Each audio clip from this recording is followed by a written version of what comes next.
Welcome to the examination table. Today, we're conducting a cold, factual analysis of a massively hyped cultural artifact. We're performing a forensic autopsy on Stephen Covey's The 7 Habits of Highly Effective People.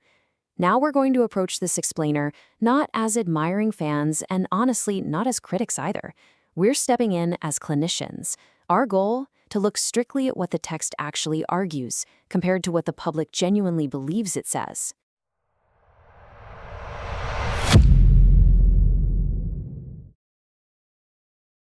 Here's our clinical agenda for this session. 1. The initial examination.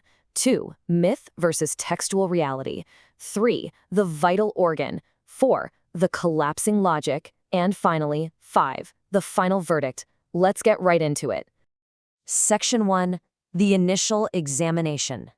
So first off, the sheer undeniable scale of this subject is massive. The Hindi edition you see here alone represents just a fraction of its total dominance. We're talking about a book that has sold over 15 million copies. That's 1.5 crore, across 28 different languages. It literally sits on the desks of CEOs, politicians, and middle managers all over the world, and it's treated as foundational infrastructure for modern business management. But as we start digging into the physical contents, we really have to ask, is that categorization actually accurate? Let's examine the symptoms of its cultural reception. Take a look at this glowing endorsement from John Pepper, the president of Procter & Gamble. He praises the overwhelmingly positive response to Covey's teachings.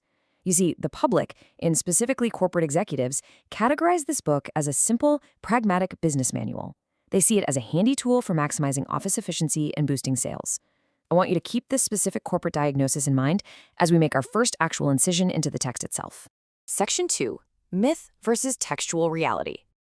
Extracted directly from the author's foundational argument, Covey writes, "I personally believe that God is the source of these natural laws." Right there, he explicitly states that his habits are not just neat little business tips or quick productivity hacks.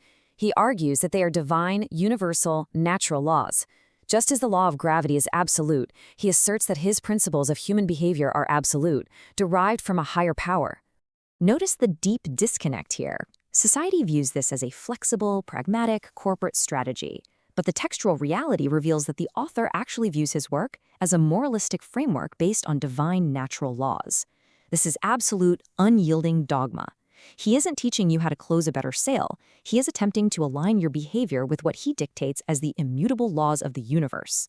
It's a truly fascinating disconnect between what the patient thinks they are consuming and what the medication actually is. Section 3. The vital organ. Let's look at the skeletal structure of the book's methodology, which is the 7 Habits paradigm wheel. It attempts to map out human development from the bottom up, moving from dependence up to independence and finally reaching interdependence at the very top.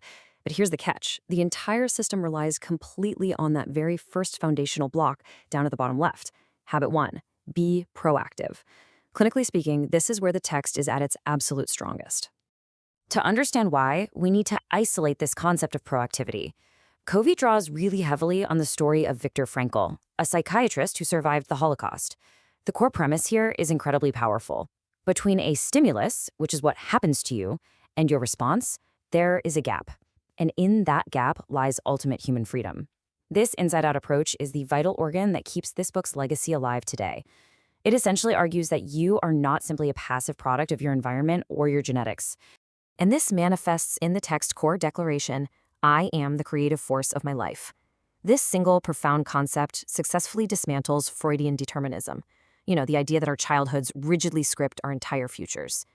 The text argues that humans are not merely reactive animals, bound by their conditions, like dogs or rats in some laboratory experiment. We have self-awareness. We have choice.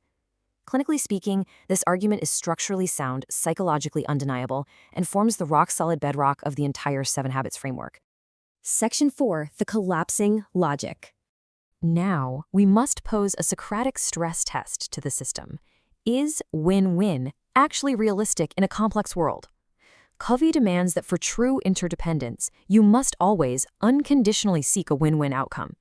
But what happens when this absolute, divine, natural law crashes headfirst into hard economic reality? Well, let's use Covey's own anecdote from the text right against him. The text includes this highly revealing dialogue. Set against Covey's absolute, uncompromising rule of win/win, a businessman in the book frankly admits to him, "I think this is realistic with customers, but not with suppliers." He openly notes that trying to play win/win with the ruthless operators of his shopping center lease would literally destroy his business.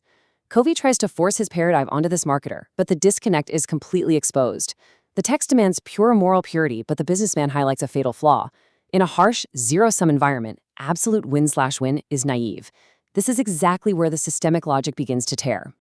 And that brings us to the evidence files. If you want hard forensic evidence of just how hyper-prescriptive and dogmatic the text becomes when it tries to categorize human behavior, you don't look at the main chapters, you have to look at the appendices. Here, the text attempts to rigidly categorize alternative ways humans center their lives. For example, if you are spouse-centered or family-centered, the text dictates exactly how your security, guidance, wisdom, and power will function.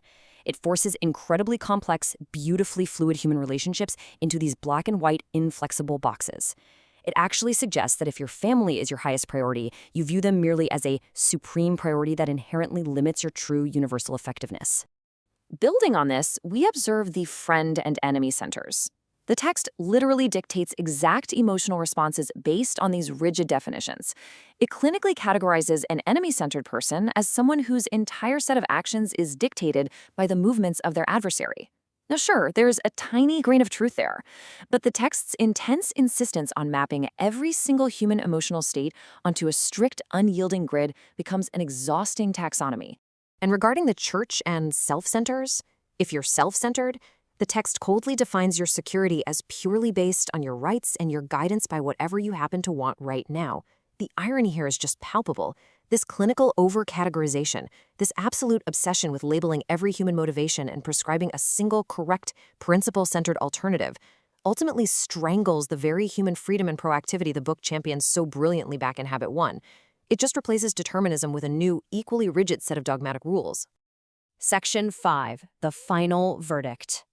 So here is our recorded cause of death, systemic logic that eventually collapses into dogmatic, naive idealism. It suffers from a hyper-prescriptive categorization that simply cannot survive the natural friction of real-world corporate or personal complexities. However, right next to it, we have the cause of immortality, the undeniable psychological truth of the space between stimulus and response. That foundational premise of human proactivity is so structurally sound that it single-handedly keeps the entire text relevant decades later. So I'm going to leave you with this final, provocative thought to consider. Can a foundational text be fatally flawed in its systemic application, yet absolutely immortal in its core truth? Well, the clinical evidence we've reviewed today suggests that it absolutely can. The 7 Habits is not the pragmatic business manual society thinks it is, nor is it the flawless divine map the author intended. It is a highly flawed, highly effective paradox. Thank you for joining me in this explainer. Until our next examination, keep analyzing the facts.